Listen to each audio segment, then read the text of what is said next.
A Nefarious Plot, written by Steve Deese, read to you by Free Audiobook Channel. Preface. I have no intention of explaining how I acquired the following manuscript.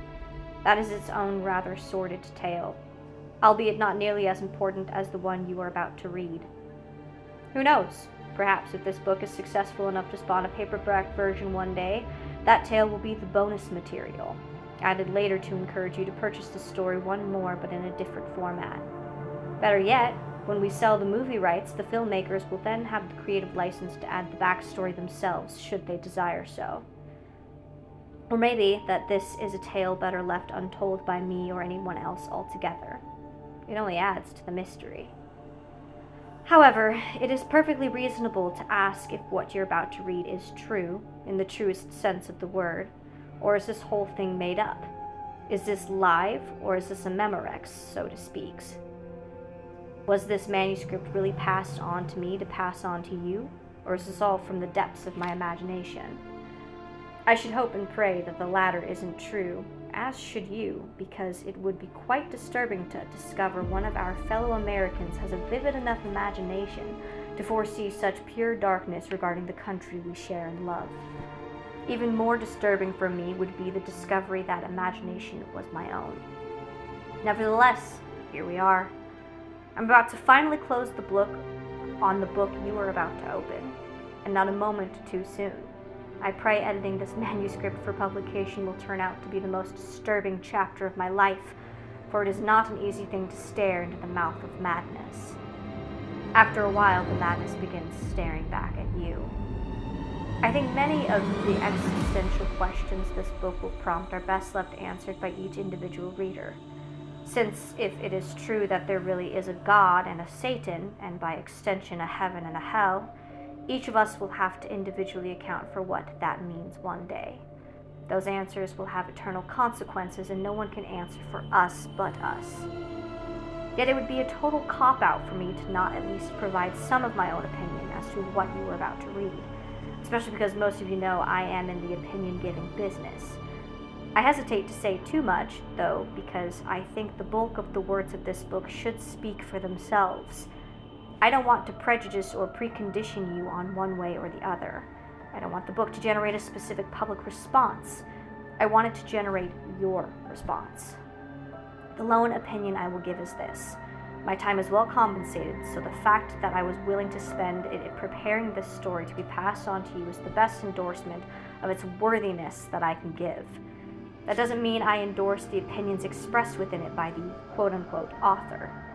It does mean there are enough parallels between the words of this manuscript and what's actually happening in our civilization that I thought it was worthy of me, my time, to edit it for publication. Though admittedly, much of it seems too diabolically far-fetched, even for the bombastic likes of me. Two previous noteworthy works helped me inspire to edit this demonic polemic into readable material for us humans. Randy Alcorn's more contemporary Lord Fulgrim's letters and the classic The Screwtape Letters, which is also inspired Alcorn, by the inestimable C.S. Lewis. Lewis once brilliantly observed that there are two equal opposite errors into which humans can succumb regarding to the forces of darkness. One is to disbelieve in their existence altogether. The other is to believe too much, leading to an extensive and unhealthy fixation on them. If hell is at all like what you're about to read about, then I'm guessing it relishes both errors. It delights in tormenting the materialist and the magician just the same as Lewis said. I encourage you to disassociate yourself from either fallacy beforehand, to fully grasp the message of this book.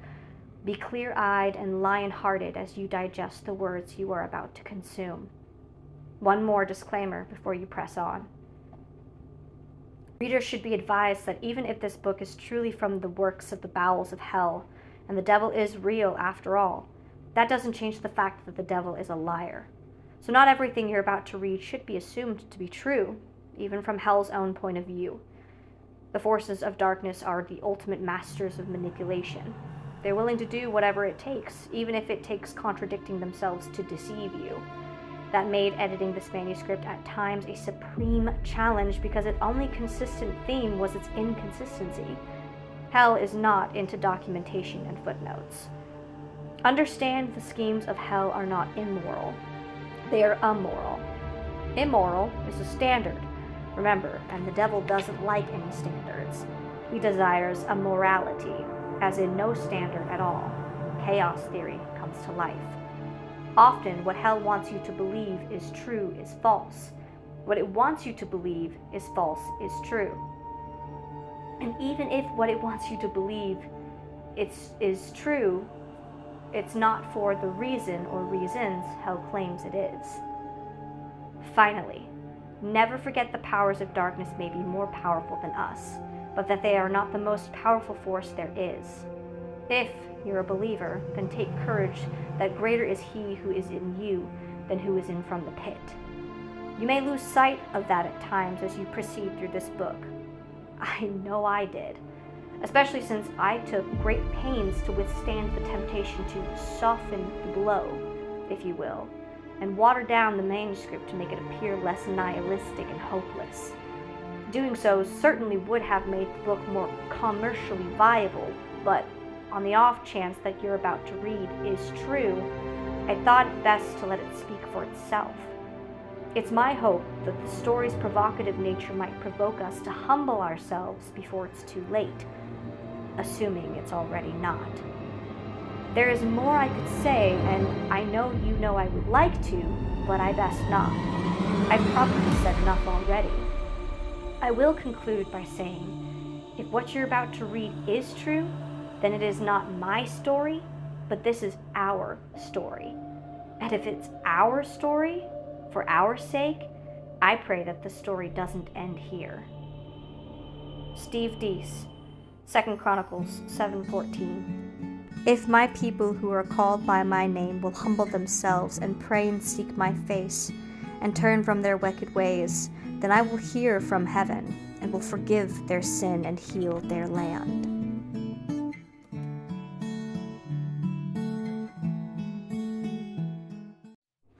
A Nefarious Plot, written by Steve Deese, read to you by Free Audiobook Channel.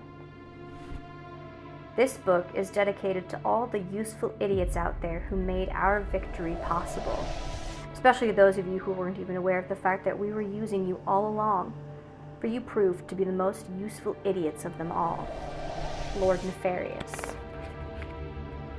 Introduction. Chapter 1. I am born. I know a famous author already started a book like that. I've just always wanted to say it myself. It's so brilliant yet simple, which is typical Charles Dickens. Oh, how I loved Dickens. You know, he was a gifted writer if he could still get something like me to enjoy his work despite all his sanctimonious talk of justice, compassion, and caring for the less fortunate.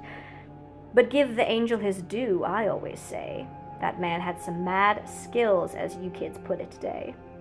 Sadly, his work wasn't as nihilistic and hedonistic as some of today's bestsellers are. But nobody's perfect, I guess. Anyway, you're not reading this book for my literary reviews. You're reading this book for me, which means you're really reading this book for you. See, this introduction is really supposed to be about me, but really this entire book is all about you. If you weren't exactly what you've always been since our dear old dad made you, this book wouldn't be possible and nobody would care who I am. Hell, you still don't care who I am, and I own you. You don't even believe I exist despite the fact that you're reading my book. I've heard the greatest trick the devil ever pulled was convincing the people he doesn't exist. So often over the centuries, it's become a trite cliche. The truth is, my master, for all his sheer brilliance and majesty, is not the one who convinced you he doesn't exist. It's not in my master's DNA to let someone else take the credit for his momentous work. My master had the courage to challenge our deadbeat dad head on for evil's sake, so the idea he prefers not to be known is another one of the many asinine contradictions you espouse, rather than humbly admit your own rather obvious shortcomings. You don't attempt to free the angelic host from the oppressive tyranny of pure perfection and then you decide you're suddenly going to try on subtly. My master desires to outwit the Most High, and you don't scale those heights anonymously. Besides, If my master isn't afraid of confronting you-know-who, why would he be afraid of exposing himself to little old you? Rather, my master loves the spotlight. I don't think he'd mind me saying so, since he gave me permission to write this book. But you don't want to believe in my master, let alone the one who made each of us. You'd rather believe in yourselves. No idiot would drive by a building and assume it was built without a builder. To assert so publicly and that the building just happened over millions of years would cause such a fool to be forcibly committed by any sane society. Yet you stupidly put such fools in charge of educating your own offspring with our most basic propaganda. When it comes to your wants and desires, you'll happily concur something far more complicated than a building. A human person, no less, just happened.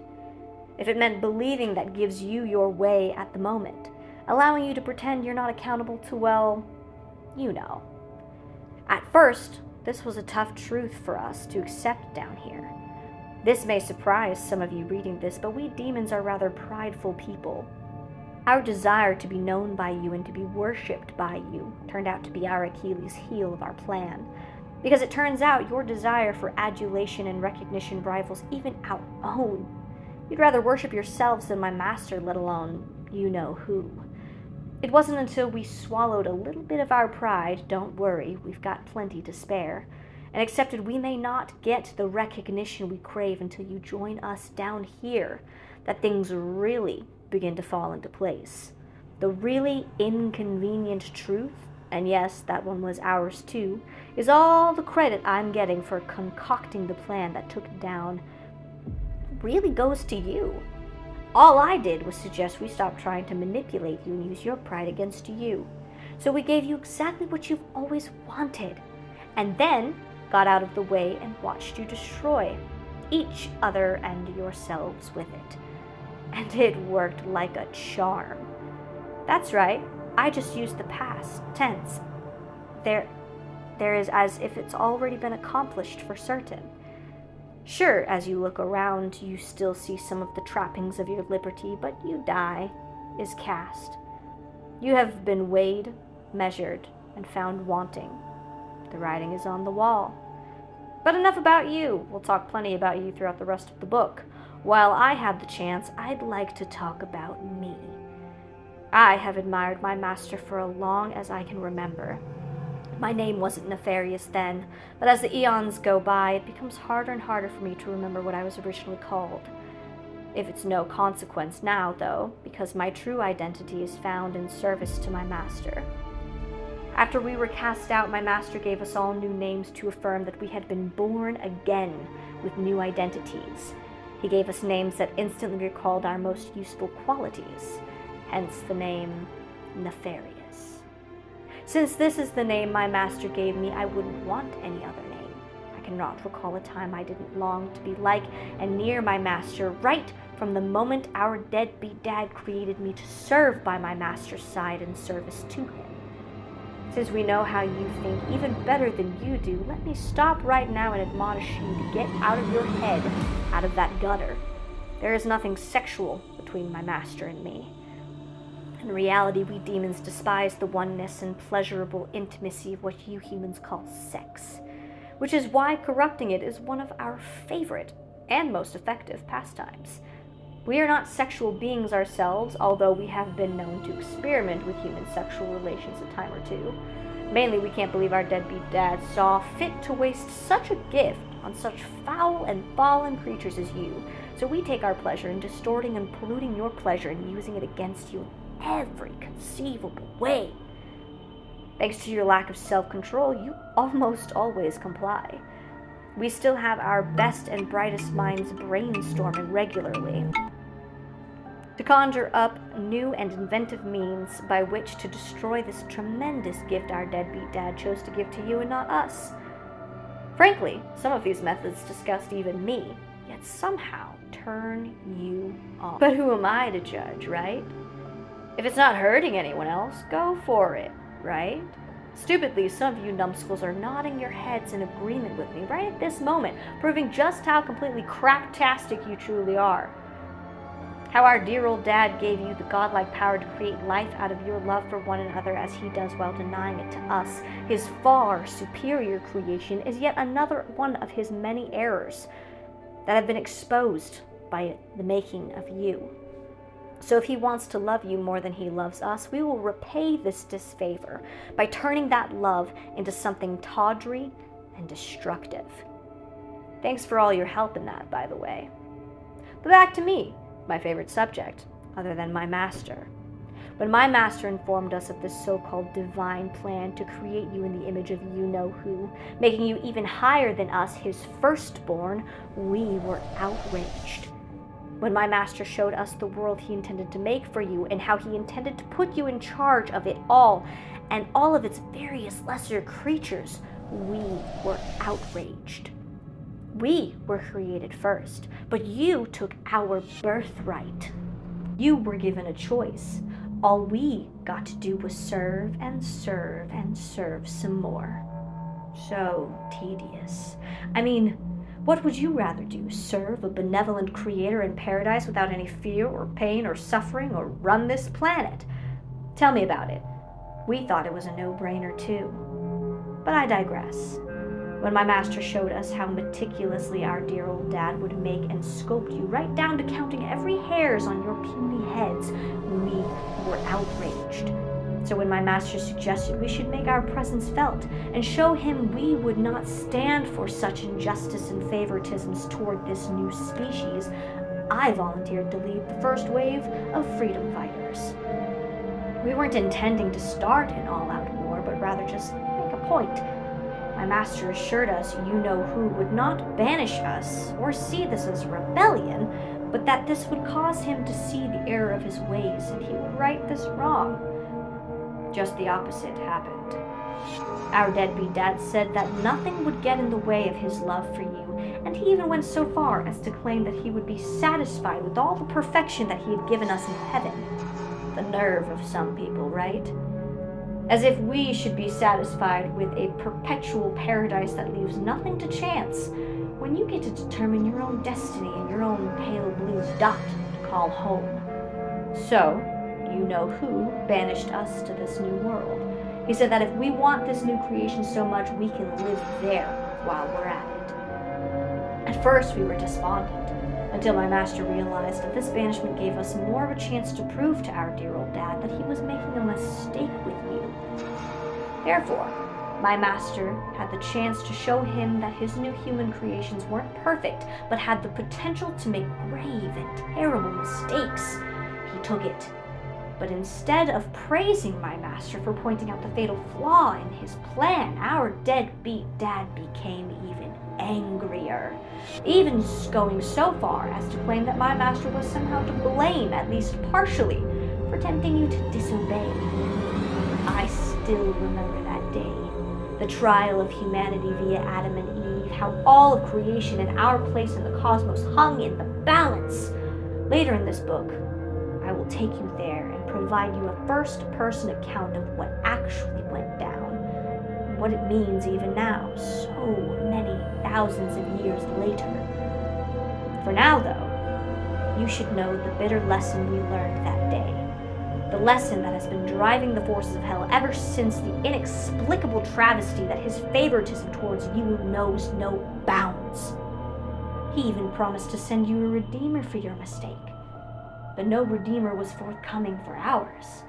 He literally chose you over us and banished us down here. We've been the underground resistance ever since.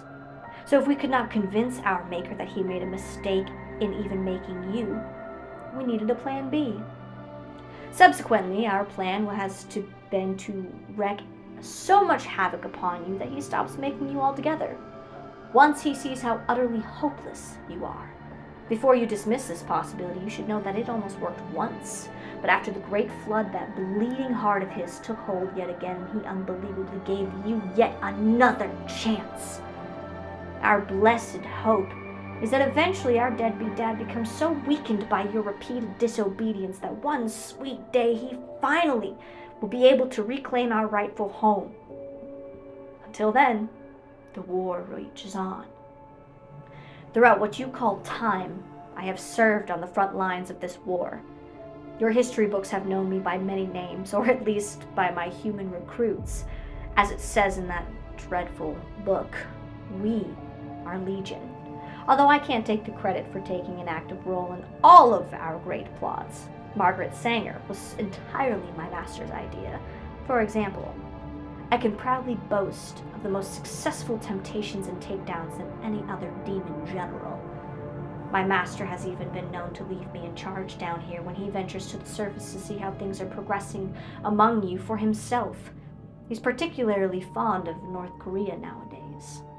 What an honor! The only other demon to have been given such glory was Herod, and he deserved it for all the innocent blood of the chosen people, his namesake spilled on behalf of demonic ambition. Oh yes, since we can't procreate like our deadbeat dad made you to do, we often leave our legacy by naming our human recruits after ourselves. That's problematic for me since the name Nefarious sounds like a character out of a Stephen King novel and not a real person. And no, Stephen King is not one of ours, but thanks for asking. We don't know what the hell he's writing about half the time either. Since I can't imagine a more grandiose character after myself, over the centuries I have mastered the art of taking nobodies and turning them into vicious somebodies. My specialty is taking men and women with simple names from simple backgrounds and turning them into household terms symbolic of debauchery and butchery. Perhaps you've heard some of my triumphs. I took the spinster daughter of a rock-solid religious family, handed her an axe, and she became her own dirty Limbaugh. I took an awkward son of a Bavarian farmer and turned him into de Fuhrer. I took a boy born to a Chinese peasant and turned him into a quote-unquote chairman. I love leading troubled yet attractive young women into your porn industry with the lie that they'll feel self-empowerment and get to be a star. Human trafficking? Yep, that's me. Evilness. How many families has that destroyed both on the producer and consumer end? I've so enjoyed that one that I think I'd like to go back and do it all over again if I could. For very few things break the heart of you-know-who more than destroying families. However, probably my greatest claim to fame is when I took an illiterate Arabian and convinced him that he really was a messenger. In your day, some of his followers repeatedly blow themselves and you into smithereens in his name. And every time it happens, I have other demons coming to me and asking me for my autograph.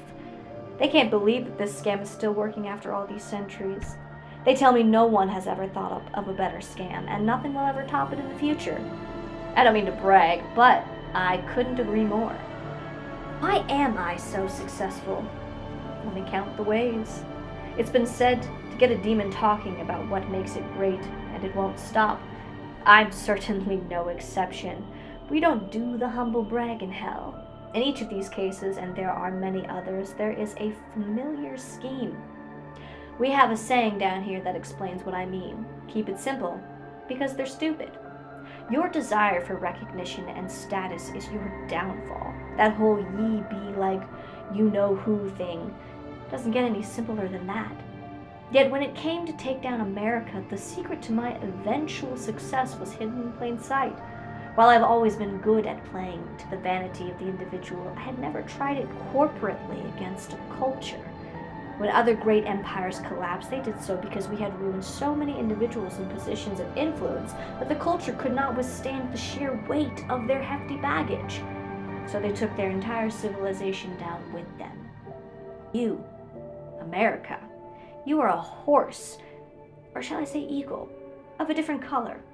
Your founding fathers, for all their faults, earnestly attempted to devise a civilization that would overcome your fallen nature, including their own. Those walking sacks of meat actually studied our playbook. They wanted to learn from history so they didn't repeat it. A few of your founding fathers never repented for their sins and have since joined us down here. We make sure to beat them with an extra special brutality for all the problems the nation they spawned has caused us. They put checks and balances in place that made it difficult for us to play to the passions of one particular demographic or leader, which has worked so well for us so many times down through the ages. They put a scheme in place that allowed the common-day laborer to have just as much say-so in his government as the man born to privilege, so that the class warfare that had been working for us going back to the days of feudalism was no longer in play. They actively invited the, pardon me, church. I can barely say that word without swallowing my own detestable bile. To be an active participant and guiding force in civic and family affairs. So the decadence that we used to undo Rome wasn't an option. At least not at the start, but eventually. We would get there once I figured you out. More on that later. To figure you out, I had to turn your greatest strength as a people, and what it was that made you such a pest to those of us down here against you. Once I did that, you graciously started playing right into our hands.